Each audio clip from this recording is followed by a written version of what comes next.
Hello friends, माय class पुणेमध्ये आपलं स्वागत आहे। माय क्लास पुणे आपल्याकरता बृहन्मुंबई महानगरपालिकेशी संबंधित जी दोन पदं आलेली आहेत त्यातील एक पद आहे निरीक्षक, जे की कर निर्धारण व संकलन खात्याशी संबंधित आहे, आणि दुसरे आहे कार्यकारी सहाय्यक, ज्याचं पूर्वीचं नाव लिपिक होतं। त्या संबंधित दोन रिक्वायरमेंट म्हणजे दोन महत्त्वाच्या पदांच्या रिक्वायरमेंट आलेले आहेत। निरीक्षकच्या 178 जागा आहेत, तर लिपिकच्या 1800च्या दरम्यान जागा आहेत। अशा पद्धतीने एक प्रकारे अतिशय चांगल्या पद्धतीची रिक्वायरमेंट आहे, कारण याचं कामाचं स्वरूप किंवा कामाचं ठिकाण बृहन्मुंबई आहे। महानगरपालिकेत कामाचं ठिकाण असल्यामुळे या ठिकाणी फॅसिलिटीज जे मिळणार आहेत त्या मिळू शकतात आणि पगार देखील चांगला आहे। पण महत्त्वाचं म्हणजे या पदांच्या बाबतीत जो सिलेबस आहे त्या सिलेबसच्या दृष्टीने अभ्यास कसा करायचा, कशा पद्धतीने करायचा, याबद्दल आपल्याला माय क्लास पुणे आता मार्गदर्शन देईल। सर्वप्रथम फॉर्म भरताना एक अट आहे कॉमन, की जी थोडीशी सर्वांना लागू होऊ शकते, की तुम्हाला या ठिकाणी टायपिंग सर्टिफिकेट अनिवार्य आहे। यामुळे ज्यांच्याकडे टायपिंग सर्टिफिकेट नाही ते या ठिकाणी एलिजिबल होत नाहीत। बाकी ज्या अटी होत्या जाचक त्या काढण्यात आलेल्या आहेत। आता प्रश्न येतो दुसरा, की या ठिकाणी यांचा सिलेबस। आता जर सिलेबसच्या मुद्द्यांबद्दल आपण बोलायचं म्हणलं तर मला वाटतं की सरळ सेवेमधील एक्झॅक्ट सिलेबस किंवा सोप्या पद्धतीने सिलेबस मेन्शन असलेली ही एक्झाम आहे, कारण नॉर्मली सरळ सेवा भरतीमध्ये सिलेबस नीट मेन्शन नसतो, त्यामुळे डायव्हर्सिटी ऑफ क्वेश्चन खूप असते। पण या ठिकाणी डायव्हर्सिटी ऑफ क्वेश्चन कमी असणार आहे, त्यामुळे सिलेबसचा जर विचार केला तर सिलेबस मेन्शन आहे। मग या ठिकाणी अभ्यास करताना आपण या ठिकाणी माय क्लास पुणेवर कोणत्या कोणत्या गोष्टी आपल्याला मिळणार आहेत। एक सगळ्यात पहिलं म्हणजे माय क्लास पुणेने आजच म्हणजे आज 29 तारखेला पुण्यामध्ये आपलं बृहन्मुंबई महानगरपालिकेच्या संबंधित मुंबई महानगरपालिका अधिनियम 1888 आणि नगरपालिका किंवा मुंबई महानगरपालिका स्थानिक बाबींचे वैशिष्ट्ये या संबंधित जो डाटा आहे त्याचं बुक आपण लॉन्च केलेलं आहे। म्हणजे या ठिकाणी सगळ्यात महत्त्वाची अडचण जी विद्यार्थ्यांची आहे की मुंबई महानगरपालिका अधिनियम ज्यांना 50 प्रश्नांना म्हणजे 100 गुणा करता आहे त्याचा प्रश्न या ठिकाणी या पुस्तकातून मिटलेला आहे, पहिला मुद्दा। दुसरा मुद्दा, महानगरपालिका स्थानिक बाबी व वैशिष्ट्ये हा एक सामान्य ज्ञानचा विषय देखील या ठिकाणी निरीक्षकला देखील आहे आणि लिपिकला देखील आहे, ज्या ठिकाणी मुंबईचा इतिहास, भूगोल, मुंबईबद्दलची इतर इन्फॉर्मेशन या ठिकाणी तुम्हाला ते विचारणार आहेत सामान्य ज्ञानमध्ये। त्याकरता 30 मार्काचे वेटेज आहे, 30। असं मिळून 130 मार्काचं जे काही सिलेबस आहे ते हे पुस्तक कव्हर करतं। सर्वप्रथम आपण पुस्तकाबद्दल जर इन्फॉर्मेशन घ्यायची ठरली तर बघा, हे एक सॅम्पल PDF आता सध्या आपण मार्केटमध्ये दिलेला आहे। बुक आज अवेलेबल पण झालेला आहे। सॅम्पल PDF मध्ये जर आपण इंडेक्स बघितली तर जो सिलेबस आहे त्या सिलेबसनुसार या इंडेक्सची पूर्णपणे रचना आहे आणि पुस्तकाचे देखील। सर्वप्रथम आपण बृहन्मुंबई महानगरपालिकेची निर्मिती, तिचा थोडक्यात इतिहास एक पानामध्ये दिलेला आहे। नंतर एंडला देखील आपण इन डिटेल मुंबईची माहिती दिलेलीच आहे। त्यानंतर निरीक्षक पदाकरता ज्यावेळेस सिलेबस सेट करण्यात आलेला आहे त्याने दिलेला जो सिलेबसचा कॉलम आहे जर आपण बघितलं या ठिकाणी, ओके, या ठिकाणी मराठी भाषा व्याकरण 10 प्रश्न 20 गुण आहेत। त्यानंतर इंग्रजी भाषा व्याकरण 10 प्रश्न 20 गुण आहेत। ही गोष्ट प्रत्येक सरळ सेवेला कॉमन आहे। So round about 40 marks common आहेत। सामान्य ज्ञान सर्व सरळ सेवा परीक्षांना असतं, पण हे सामान्य ज्ञान इतर सर्व सेवा परीक्षांसारखं नाही, हे लक्षात ठेवा। हे वेगळं आहे। वेगळं काय आहे? 15 क्वेश्चन 30 मार्क आपल्याला 15 क्वेश्चन विचारणार आहेत या बाबीवर।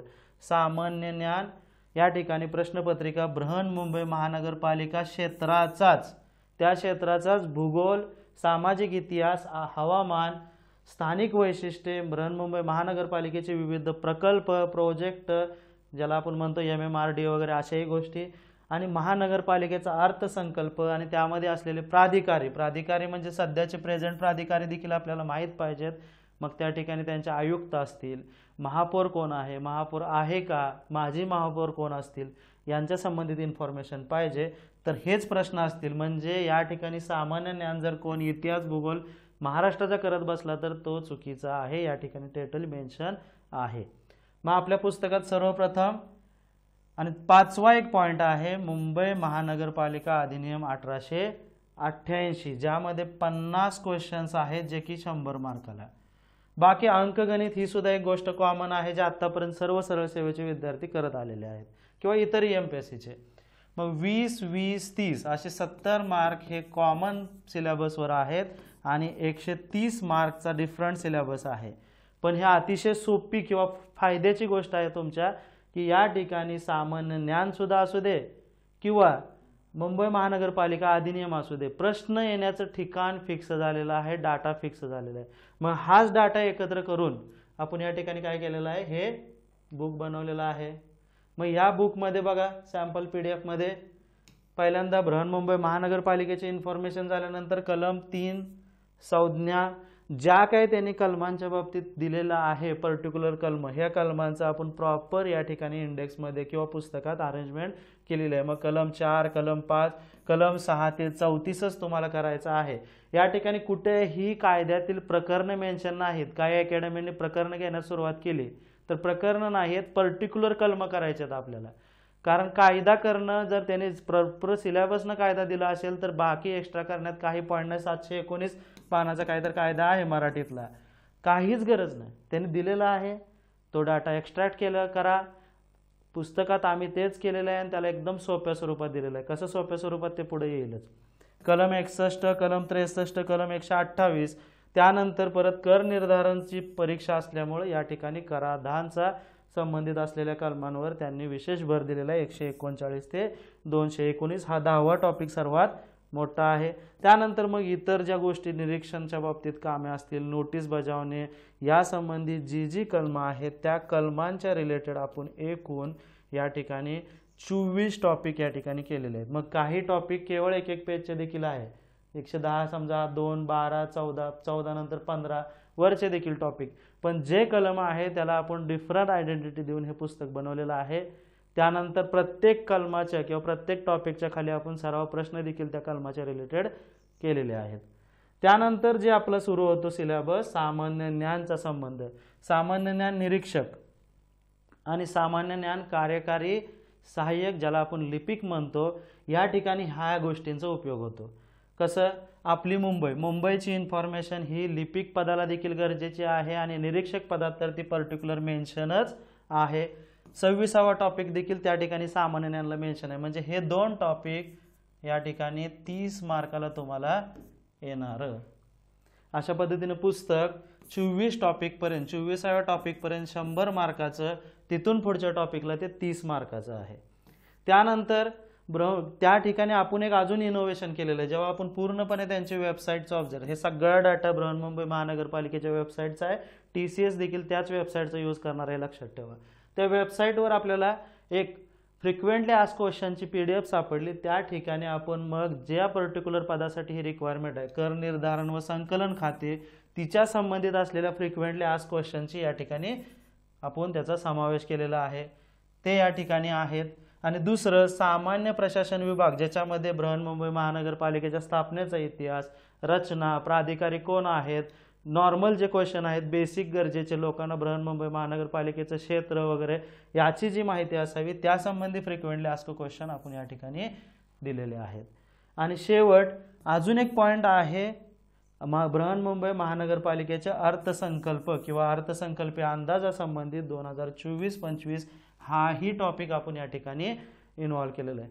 मार्केटमधलं कोणतंही अजूनही कोणतंही बुक अवेलेबल नाही आहे, पण ज्याप्रमाणे आपण पंचायत राज जे आता बेस्ट सेलिंग बुक आहे त्याची सोप्या पद्धतीत अरेंजमेंट केलेली आहे, त्याच पद्धतीने असणारं हे एकमेव बुक असेल आता।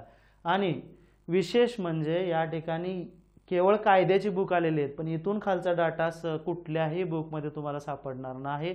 आणि सापडला तर काही जणांनी ॲज इट इज पोलीस भरतीचा डाटा उचलला आणि टाकलाय, तसं नाही। तुम्हाला पर्टिक्युलर मेन्शन आहे सिलेबसला, एक्स्ट्रा डाटा म्हणून तुम्ही करू शकता, पण कधीही अभ्यास करताना सिलेबसला स्किप करायचं नाही। त्या ठिकाणी मग परत आपण इंडेक्सच्या खाली दिलेलंच आहे की तुम्हाला निरीक्षक पदासाठी कोणते टॉपिक गरजेचे आहेत, तर यामध्ये 100 गुण येणार आहेत 24व्या टॉपिक पर्यंत, आणि सामान्य ज्ञानवाला टॉपिक आहे 25-26 वाला, परत FAQ वाले टॉपिक यात येणारच आहेत। म्हणजे कंप्लीट बुक हे निरीक्षक पदासाठी उपयोगी आहे। तर लिपिक पद ज्यावेळेस तुम्ही जाल किंवा ज्याला आपण म्हणतो या ठिकाणी कार्यकारी सहाय्यक, तर कार्यकारी सहाय्यकच्या मुलांनी आता दोन्हीही फॉर्म भरणार आहेत, कारण दोन्हीकडे ही टायपिंगचं तुम्हाला कंपल्शन आहे, त्यामुळे अभ्यास मुलं दोन्हीकडचा करणार आहेत। पण लिपिक पदासाठी या पुस्तकातील टॉपिक क्रमांक 1, 3, 4, 25, 26, 28 हे पर्टिक्युलर आम्ही मेन्शन केलंय, हे तुम्हाला परीक्षेच्या अँगलने इम्पॉर्टंट आहेत. म्हणजे या ठिकाणी एका पुस्तकातनं 2 गोष्टींचा किंवा 2 पदांचा अभ्यास या ठिकाणी प्रॉपर होतो. या ठिकाणी TCS परीक्षा किंवा TCS बृहन्मुंबई महानगरपालिकेच्या वेबसाईटवरूनच नक्की डाटा या ठिकाणी कलेक्ट करू शकते. पुस्तकाच्या रचनेबद्दल अजून पुढे बघायला गेलं तर बघा एकदम सोपं आहे. सगळ्यात पहिल्यांदा बृहन्मुंबई महानगरपालिकेचा इतिहास या ठिकाणी दिला आहे. अधिनियम 1888चा सगळ्यांना माहीत आहे. पूर्वीचा त्याचा इतिहास काय होता तर ते या ठिकाणी एक पर्टिक्युलर ॲक्ट होता क्रमांक 3 मध्ये त्या ठिकाणी बृहन्मुंबईच्या तरतुदी होत्या. त्याला बृहन्मुंबई म्हणतच नव्हते, ॲक्च्युली मुंबईसाठी होतं ते. त्यानंतर मग गव्हर्नर जनरलनं त्या ठिकाणी जे आहे किंवा ज्यावेळेस व्हाईसरॉय ॲक्च्युली म्हटलं जातं, पण ओरिजिनल कायद्याच्या इन्फॉर्मेशन ठिकाणी त्या ठिकाणी व्हाईसरॉयच्या ऐवजी 1888ला ॲक्च्युली व्हाईसरॉय हे पद अस्तित्वात आलं होतं, पण त्या ठिकाणी गव्हर्नर जनरल हाच उल्लेख आहे, त्यामुळे तो आपण ॲज इट इज ठेवलेला आहे. त्यांच्या अनुमतीने आणि गव्हर्नर ऑफ बॉम्बे राज्यपाल जो आपला त्यावेळेचा त्यांच्या अनुमतीने या ठिकाणी 14 सप्टेंबर 1888ला हा आत्ता जो आपण वाचतोय तो कायदा प्रकाशित करण्यात आला. मग ह्या सगळ्या इन्फॉर्मेशन देत आपण लेक्चरमध्ये या सगळ्या गोष्टी घेणारच आहे. मग कधी त्याचं बॉम्बे पूर्वी नाव होतं, बॉम्बेचं मुंबई करण्यात आलं, त्याकरता ऑब्व्हियसली शिवसेना ज्यावेळेस सत्तेत आली त्यावेळेचा हा प्रश्न असू शकतो. तशावरही तुम्ही लक्षात ठेवू शकता. डेट क्लोज 1996च्या दरम्यान, त्यानंतर तिचे असलेलं एरिया, तिची लोकसंख्या, आणि आत्ता सुरू होतं मुंबई महानगरपालिका अधिनियम 1888. मग मेन आपल्यामध्ये या पुस्तकाचा ॲडव्हान्टेज काय आहे, जी PDF मध्ये तुम्ही बघितलेलं आहे. पहिलं आपल्याला टॉपिक कोणता आहे, तुम्हाला डायरेक्ट सिलेबसशी इथं कनेक्ट केलेलं आहे. काही टाइमपास नाही, उगाच घ्यायची बृहन्मुंबई महानगरपालिकेची index as it is print करायची, 528 कलम आहेत ती, तसं नाही. या ठिकाणी तुम्हाला जी मेन्शन आहे तोच टॉपिक पहिल्यांदा. तुम्हाला काय सिलेबसमध्ये मेन्शन आहे, कलम 3 डेफिनेशन्स, संज्ञांच्या व्याख्या. या ठिकाणी त्यातल्या सर्व संज्ञा आपण प्रॉपर अरेंज केलेल्या आहेत. मग सिटी असेल, एक्सटेंडेड सबार्ब असेल, म्हणजे त्या ठिकाणी बृहन्मुंबई असेल, शहरे असतील, वाढलेली उपनगरे असतील आणि उपनगरे. मग या संबंधित जी काय इन्फॉर्मेशन आहे ही राईट साईडला आहे. आणि नंतर तुम्हाला क्विक रिव्हिजन करता काय काय ठिकाणी पुस्तकामध्ये बघा. आता सोपं आहे. शहरे म्हणजे मुंबई, बृहन्मुंबई कायदे व मुंबई उच्च न्यायालय हद्दी जाहीर करणे, याचा अनुसूची अ चा भाग 1. आता हे शब्द सगळीकडे कॉमन आहे. बृहन्मुंबई कायदे व मुंबई उच्च न्यायालय अधिनियम 1945च्या आणि अनुसूची अ च्या भाग 4 भाग 1 नुसार शहरे, भाग 4 नुसार वाढलेली शहरे, 1 पेक्षा 4 मोठा आहे म्हणून वाढलेली शहरे आपण लक्षात ठेवू शकतो. स्वतः बृहन्मुंबई ही एक ब्रॉड कन्सेप्ट असणार आहे. लक्षात ठेवताना आपण कॉमन सेन्स पण वापरणार आहे. म्हणजे एक मोठा स्वरूप आहे बृहन्मुंबई म्हणजे. तर त्या ठिकाणी हद्दी जाहीर करण्यातील सगळ्या तरतुदी असतील. मग अ च्या 1, 2, 3 यामध्ये निर्दिष्ट केलेली क्षेत्रे असू दे. त्यानंतर इतर ज्या नगरपालिका असतील, त्यानंतर मग जे काही प्रोव्हिजन भारताच्या संविधानानं, म्हणजे जे आपल्या 73व्या घटनादुरुस्तीने 243 क्यू, ॲक्च्युली क्यू म्हणल्यावर किती घटना दुरुस्ती ती 73 नाही 74, ओके, 74व्या घटनादुरुस्तीने ज्या काही क्षेत्राचा समावेश केलेला आहे त्याला आपण बृहन्मुंबई क्षेत्र म्हणतो. म्हणजे हा एक ब्रॉड कन्सेप्ट येतो. आणि त्यानंतर उपनगरे म्हणजे परत एकदा बृहन्मुंबई कायदे मुंबई उच्च न्यायालय हद्दी जाहीर करण्याचा भाग 2 व 3. मग चला रिव्हिजन करता तुम्ही वाचल्यानंतर, कारण सहसा डेफिनेशन लक्षात राहत नाहीत. मग काय गोष्टी आपण रिवाइज करतो. अभ्यासाची पद्धत हीच पाहिजे. एकदम सगळ्या डेफिनेशन वाचायच्या नाहीत, 5-6 वाचायच्या, रिवाइज करायचं. अनुसूची अ भाग म्हणजे अनुसूची अ चा भाग 1 म्हणजे शहर, भाग 4 म्हणजे वाढलेली उपनगरे, 2 आणि 3 म्हणजे उपनगरे, किंवा असे लक्षात ठेवा 1, 2 आणि 3 म्हणजे उपनगरे, 4 म्हणजे वाढलेली उपनगरे, आणि भाग 1, 2, 3 व इतर मध्ये सगळंच. मग 243 आपला क्यू देखील येईल, त्याला आपण म्हणतो बृहन्मुंबई. ओके, झाला. अशा पद्धतीने आपण डेफिनेशन आहे. बॅकवर्ड क्लास ऑफ सिटिझनशिप किंवा नागरिकांचा मागासवर्ग एकदम सोपा आहे, ते कॉमन आहे सगळीकडे डेफिनेशन. त्यानंतर कॉर्पोरेशन किंवा महानगरपालिका म्हणजे काय आहे. आता या ठिकाणी ह्या गोष्टी सहसा लक्षात नसल्या तर चालतील. मग या ठिकाणी फक्त एवढंच माहीत असावं की A3 किंवा A3 म्हणजे बॅकवर्ड क्लास ऑफ सिटिझन आहे, B म्हणजे कॉर्पोरेशन आहे, सहसा लक्षात राहील तेवढं ट्राय करायचं, किंवा महानगरपालिका आहे. आणि इंग्लिशमधल्या गोष्टी लक्षात ठेवल्यानंतर लक्षात राहतं. ब क ड सहसा कन्फ्यूज करतं आपल्याला. आता बघा, इंग्लिशमधल्या सीलाच काउन्सिलर आहे, सी वरनं काउन्सिलर असं लक्षात ठेवू शकता. बी वरनं या ठिकाणी महानगरपालिका किंवा बृहन्मुंबई महानगरपालिका शब्द वापरा, पण त्या ठिकाणी महानगरपालिका येणार आहे. त्यानंतर येतं CC कमिशन, त्यानंतर कमिशनर, त्यानंतर डेप्युटी कमिशनर, डायरेक्टर. आता एक लक्षात ठेवायचं, कधीही या डेफिनेशन थोड्या कन्फ्यूज जरी करत असतील तर या जर वरच्या सोडल्या तर तुम्ही जर खाली बघायला गेला अल्फाबेटिकली जायचं पहिल्यांदा, आणि डेफिनेशन कायद्याच्या तशाच असतात ज्याने कायद्याचा अभ्यास केलेला आहे. बी बॅकवर्ड क्लास, बी नंतर बीचाच पुढचा, बी हे जर दुसरा कुठला असला तर तो येतो, नाहीतर अल्फाबेटिकली जो पुढचा असतो, या ड ला इथं या ठिकाणी देऊ नका व्हॅल्यू. कॉर्पोरेशन आला सी. आता कॉर्पोरेशन मधला नंतर याला काउन्सिल, कारण CO कॉमन आहे पण यू या ठिकाणी वेगळा आहे, काउन्सिल. त्यानंतर कमिशन आलं, ठीक आहे, अल्फाबेटिकली CC. हे CC असल्यामुळं पूर्वीचे जे रेग्युलर कलम आहेत ते केवळ C ना आहेत, जर C सब कलम असेल तर ते ॲड केलेलं असतं, म्हणून या ठिकाणी अल्फाबेटिकली थोडासा इश्यू होतो. पण एक लक्षात ठेवायचा अंदाज की जसं जसं ह्या ठिकाणी Z पर्यंत जाईल तसा अल्फाबेट देखील पुढे जाईल. इकडच्या गोष्टी जर जोड्यांना आलं तर ते एक ट्रिक्स वापरू शकता. जर या ठिकाणचा अल्फाबेट आधीच असेल तर पलीकडची डेफिनेशन देखील आधीचीच असेल कुठली तरी, आणि जर अल्फाबेट एकदम खाली असेल Y X Y Z या दरम्यान तर पलीकडचं देखील एकदम अल्फाबेटिकली शेवटचंच असतं. मग बघा हे वाढलेले D कमिशनर, बघा C नंतर डायरेक्टर या ठिकाणी कमिशन कमिशनर, त्यानंतर मग D आलं डेप्युटी E ला, त्यानंतर डायरेक्टर आलं, पहिल्यांदा DE होतं, त्यानंतर DI वाला आलं, डेझिग्नेटेड आलं. अशा पद्धतीनं कलमांचा अभ्यास हा सहसा डेफिनेशन पाठ नाही झालं तर एक ट्रिक्स असते की डेफिनेशन कशा लक्षात ठेवायच्या, किंवा नाही लक्षात राहिलं तर जोड्यांना कसं जुळवायचं. त्या ठिकाणी परत पुस्तकात आपण काय रचना केलेली आहे, कलम 54 या ठिकाणी बघा हायलाइट केलेलं आहे रेडनं, केवळ हेडिंग हायलाइट केलेलं नाही, म्हणजे 2 कलरच्या नावाखाली केवळ हेडिंग या ठिकाणी नाही.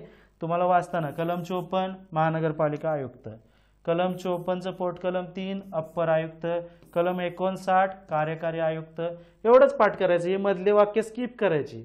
तर या ठिकाणी पालिका सदस्य निवडून आलेल्या सदस्याची जो आहे कोणत्याही बैठकीमध्ये त्याला मत देण्याचा अधिकार आहे. नामनिर्देशित पालिका सदस्य म्हणलं तर काय आहे, निवडून येण्याचं, किंवा मग या ठिकाणी त्याला महापौर नामनिर्देशित सदस्याला, आता डेफिनेशन मध्ये जो डाटा मेन्शन आहे त्यानुसार जो नामनिर्देशित सदस्य असतो त्याला महापौर किंवा महानगरपालिकेच्या कोणत्याही समितीचा सभापती, या ठिकाणी सदस्य होऊ शकतो एखाद्या समितीचा, पण सभापती म्हणून तो त्या ठिकाणी म्हणजे महत्त्वाच्या पदावर तो त्या ठिकाणी निवडून दिला जाणार नाही, नामनिर्देशित सदस्य. जर व्याख्यांच्या आपण खाली बघितलं तर पोलीस आयुक्त कसं लक्षात ठेवायचं तर F आहे. तर F ला आपण एक ट्रिक्स असं की आपण इतिहास वाचताना एक बघतो की अँड्रू फ्रेझर नावाचा एक कमिशन पोलीस रिफॉर्मसाठी नेमण्यात आलं होतं, पोलिसांच्या किंवा पोलीस विभागाच्या संबंधित सुधारणा करण्याकरता. तर त्याच्या नावातील फ्रेझरवरनं म्हणजे दोन्ही गोष्टी होतात, GS पण होतं, इतिहासातल्या गोष्टी पण माहीत होतात, आणि या ठिकाणी ही व्याख्या देखील या ठिकाणी पाठ होते.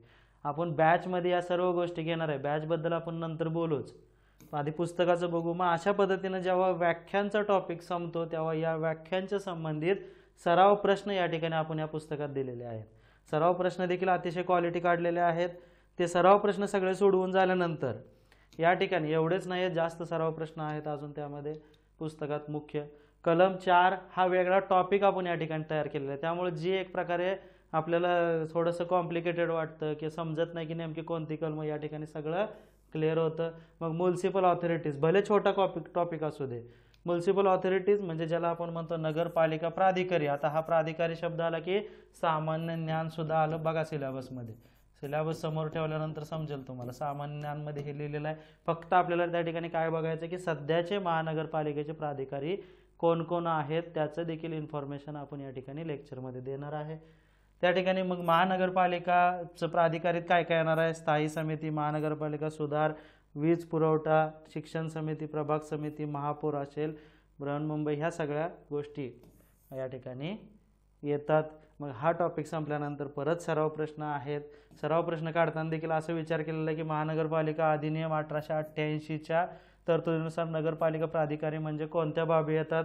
वाचल्यानंतर कदाचित तुम्ही वेगात ऑल ऑफ द अबव उत्तर माराल, पण या ठिकाणी एक चेंज केलेला आहे. क जर नीट वाचलं तर क ऑप्शन विकास समिती आहे किंवा डेव्हलपमेंट कमिटी, पण या ठिकाणी विकास नसून सुधार समिती आहे, इम्प्रूव्हमेंट कमिटी. थोडक्यात बदल केलेला आहे या ठिकाणी तुम्हाला थोडंसं फसवण्याकरता. तर प्रश्न काढताना देखील ती काळजी घेतलेली आहे.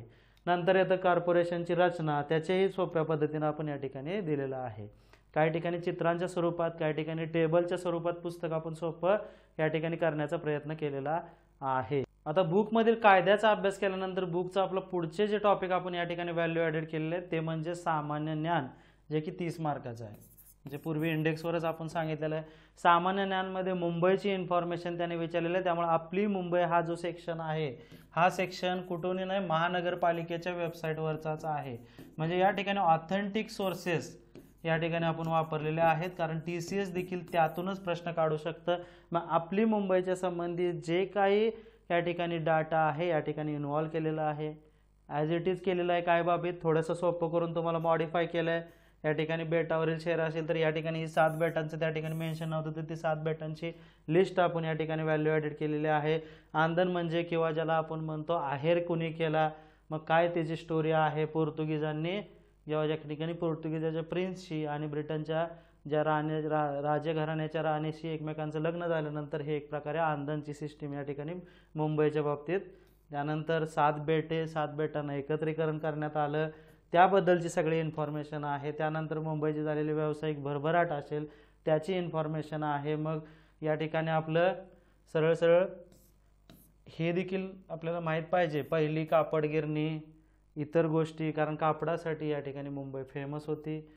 त्यानंतर मुंबई आणि स्वातंत्र्य चळवळ असेल, तिचं कॉन्ट्रीब्युशन असेल, मग ऑगस्ट मैदानाच्या संबंधित असेल, ऑगस्ट क्रांती म्हणतो आपण तिला. तर अशाही गोष्टी या ठिकाणी आपण बॅचमध्ये सगळं समजावून घेणार आहे. हिस्ट्री, जिओग्राफी, जे काँग्रेसची काँग्रेसची अधिवेशनं झाली हे देखील माहीत पाहिजे. हा अँगल कोणाला येणार नाही. या ठिकाणी आपल्याला सगळ्या गोष्टींचा अँगल घेऊन मुंबईची इन्फॉर्मेशन काढायचे. केवळ असं नाही की इतिहास म्हणजे मुंबई कशी फॉर्म झाली, मुंबईमध्ये घडलेल्या ऐतिहासिक घडामोडी देखील या ठिकाणी आपल्याला अभ्यास करायच्या आहेत. त्या ठिकाणी असणारी प्रसिद्ध स्थळे याचा देखील यामध्ये अभ्यास करायचा आहे. त्यानंतर या ठिकाणी हे संपल्यानंतर मग वर्ल्ड हेरिटेज साईट जे मुंबईच्या आहेत, मुंबईच्या पॉप्युलेशन रिलेटेड माहिती पाहिजे आणि परत मुंबईच्या बद्दलची एक्स्ट्रा इन्फॉर्मेशन आपण या 26व्या टॉपिकमध्ये दिलेली आहे. बृहन्मुंबई म्हणून, बृहन्मुंबई किंवा मुंबईचा जो एक्सटेंडेड एरिया आहे ज्याच्यामध्ये आपण मुंबई शहर, मुंबई उपनगर, ठाणे, या ठिकाणी पालघर, या सर्व जिल्ह्यांची इन्फॉर्मेशन या ठिकाणी या टॉपिकमध्ये दिलेली आहे, कारण त्या ठिकाणी तसं सिलेबसमध्ये मेन्शन आहे. हे 2 टॉपिक लिपिक पदासाठी देखील इम्पॉर्टंट आहेत, कार्यकारी सहाय्यक पदाकरता, त्याकरता देखील हे बुक आपल्याला उपयोगी येणार आहे. त्यानंतर काही पुस्तकांनी कायदा दिल्यानंतर पुस्तक स्टॉप केलं असेल, पण आपण अजून या ठिकाणी व्हॅल्यू ॲडिशन केलेले आहे. बृहन्मुंबई महानगरपालिकेचं फ्रिक्वेंटली आस्क्ड क्वेश्चन मधला आपण कर निर्धारण व संकलन खाते यावर जे FAQ विचारलेले आहेत, म्हणजे कॉमन क्वेश्चन, त्याची या ठिकाणी इन्फॉर्मेशन दिलेली आहे. वाय नॉट, TCS आरामात ह्या माहितीचं इन्फॉर्मेशन घेणार आहे, कारण प्रश्न पण एकदम साधे आहेत की ज्याच्यामधून आपण कायद्यावर देखील रिव्हिजन मारतो. अर्ली बर्डची माहिती या ठिकाणी, मग अर्ली बर्डवर प्रश्न विचारू शकतात. नेमका अर्ली बर्ड काय आहे बॅचमध्ये आपण बघणारच आहे. मालमत्ता कराच्या संबंधित आहे ते. जवाहरलाल नेहरू अर्बन मिशनशी संबंधित या ठिकाणी इन्फॉर्मेशन आहे. मालमत्ता कर म्हणजे काय आहे, कराची आकारणी कोणत्या मालमत्तेवर करावर केली जाते, अशा पद्धतीने या ठिकाणी प्रश्न आहेत. जमिनी, इमारती, भांडवली, तर यावरती कलम आहेत, त्या ठिकाणी असलेली इन्फॉर्मेशन आहे, याचा अभ्यास आपल्याला या ठिकाणी करायचाच आहे. त्यानंतर पुस्तकाच्या जर आपण पुढे गेलो अजून 27व्या टॉपिककडे, त्या ठिकाणी सामान्य प्रशासन विभाग जे बृहन्मुंबईचा आहे त्याच्या संबंधित असलेले फ्रिक्वेंटली आस्क्ड क्वेश्चन आहे, ज्याच्यामध्ये बृहन्मुंबई महानगरपालिका केव्हा अस्तित्वात आली, तिचा इतिहास आहे, ही तारीख आहे महत्त्वाची 14 सप्टेंबर 1888. त्यानंतर 1950 ही देखील एक माइलस्टोन आहे बृहन्मुंबई होण्यासाठी, तो माइलस्टोन काय आहे. त्यानंतर क्षेत्रफळ किती आहे, त्या क्षेत्रफळाची इन्फॉर्मेशन आहे. या माहितीवर 1 लाइनर क्वेश्चन TCS करता अनेक सेट होतात. मग कर्मचाऱ्यांची संख्या असेल, ठीक आहे, ह्या कर्मचाऱ्यांची संख्या बदलत जाईल, पण जे FAQ जर याने टाकलंच तर ॲज पर सोर्सेस आपल्याला या ठिकाणी ऑथेंटिक उत्तर या ठिकाणी काढता येईल, कारण सरळ सेवा आहे म्हणल्यावर अनेक प्रश्न या ठिकाणी त्यांना सेट करावं लागणार आहे. TCS परीक्षा घेताना सगळ्यात मेन इश्यू आहे शिफ्टमध्ये परीक्षा, त्यामुळे नंबर ऑफ क्वेश्चनची संख्या जास्त, ती क्वेश्चन्स आरामात 10,000 पर्यंत पण जाऊ शकतात. किती विद्यार्थ्यांचे फॉर्म येणार आहेत त्यावर ते डिसाईड होईल. जर या एकाच कायद्यावर आणि ह्या इन्फॉर्मेशनवर त्यांना 10,000 क्वेश्चन काढायचे असतील तर आम्ही कोणत्या कोणत्या प्रिकॉशन घेतलेले आहेत बुक बनवताना. एक म्हणजे कायद्यातील महत्त्वाच्या बाबी डिलीट न करण्याचं प्रमाण. वन लाईनर कायदा देखील या ठिकाणी बनवता आला असता सोपा, पण कायद्यातील आतील गोष्टी देखील या ठिकाणी TCS प्रश्नाच्या स्वरूपात आपल्यासमोर आणू शकते. म्हणून कायदा ओरिजिनल तिचं स्वरूप ठेवत ठेवत तिला एक सोपं स्वरूप पण दिलेलं आहे. सोपं स्वरूप करताना त्या ठिकाणी जे इम्पॉर्टंट बाबी आहेत त्या हायलाईट केलेल्या आहेत. पुस्तक तुम्ही ज्यावेळेस दुकानात जाल त्यावेळेस ओपन केल्यानंतर तुम्हाला ते दिसेल. त्यामुळं आज पुस्तक किंवा आजपासून तुम्ही ते पुस्तक घेण्याच्या मागे लागला तर एक तर पुण्यामध्ये आज आलेलं आहे, त्यानंतर तुमच्या ज्या जिल्ह्याच्या ठिकाणी तुमचं असेल त्या ठिकाणी तुम्ही ते पुस्तक तुम्ही त्या दुकानदाराला विचारू शकता. त्या पद्धतीने दुकानदार फ्युचर पब्लिकेशन पुणे यांना कॉन्टॅक्ट करून ते पुस्तक त्या ठिकाणी तुमच्यापर्यंत पोहोचवण्याचा 100% प्रयत्न करेल. पुस्तकाच्या अधिक माहितीकरता तुम्ही या नंबरवर संपर्क करू शकता. 91 30 33 20 55 हा फ्युचर पब्लिकेशनचा नंबर आहे. ते तुम्ही ऑर्डर केलेलं पुस्तक पोच करतील किंवा तुमच्या जिल्ह्याच्या ठिकाणी असणाऱ्या ज्या किंवा तालुक्याच्या ठिकाणी असणाऱ्या दुकानदारांना जर पुस्तकांची रिक्वायरमेंट आहे ते त्या ठिकाणी फुलफिल केली जाईल. पुण्यामध्ये इतरही जे दुकानदार असतील त्यांच्याकडेही तुम्हाला ते पुस्तक अवेलेबल होईल. केवळ याच ठिकाणी जाण्याची गरज नाही आहे. इतरही दुकानदार तुमच्या जवळ ज्या ज्या ठिकाणी असतील त्या ठिकाणी हे तुम्हाला पुस्तक उपलब्ध होईल. याचा अर्थ अभ्यास करताना अतिशय सोपी पद्धत आहे. पहिल्यांदा फॉर्म भरा, ते विसरू नका. फॉर्म भरल्यानंतर ज्या ठिकाणी जो सिलेबस आहे तो सिलेबस प्रिंट मारा. अभ्यासाला सुरुवात करताना आपलं पुस्तक समोर ठेवा. त्याच जोडीला जे आपण बॅच लॉन्च करणार आहे पुस्तक आपल्याला वेगात संपवण्याकरता ती बॅच जॉईन करा आणि त्यानंतर त्या पद्धतीने अभ्यास कंप्लीट करा. आणि जो काय तुम्हाला प्रश्न आहे की आत्ता बृहन्मुंबई महानगरपालिकेची एक्झाम कमी होईल तरी आत्ता जो तुम्हाला प्रश्न आहे की बृहन्मुंबई महानगरपालिकेची एक्झाम कधी होईल, तर हा कधी होईल प्रश्न हा नसायलाच पाहिजे तुमच्यासमोर. कारण कंबाईनची जाहिरात ही केव्हाही येऊ शकते. त्या जाहिरातीच्या पूर्वी जर तुम्ही हा ॲक्ट वाचून कंप्लीट केला तर तुम्हाला एक ॲडव्हान्टेज भेटेल की माझे एका एक्झामची प्रिपरेशन ऑलरेडी झालेलं आहे. आणि जेव्हा केव्हा ही एक्झाम होईल त्यावेळेस तुमचं मराठी ग्रामर, इंग्लिश ग्रामर, गणित बुद्धिमत्ता प्रिलिमलाच आहे कंबाईनच्या, मराठी इंग्रजी त्या लेवलचं जे काही गरजेचं असतं TCSच्या त्या दृष्टीने ते तुमचं पूर्ण असेल तर ही परीक्षा अतिशय सोपी जाईल. त्यामुळे कंबाईनचे अनाउन्समेंट होण्यापूर्वी ह्या 10 दिवसात जर तुम्ही हे पुस्तक वाचून आणि बॅच कंप्लीट केली तर सरळ सरळ तुमचा जो कंबाईन आणि बृहन्मुंबई कोणती एक परीक्षा एकावेळी करू हे अडचण दूर होणार आहे. ओके, अशा पद्धतीने पुस्तकाची इन्फॉर्मेशन झालेली आहे. बॅचच्या बद्दलचे इन्फॉर्मेशनचा व्हिडिओ आपण आता पुढचा टाकणार आहे.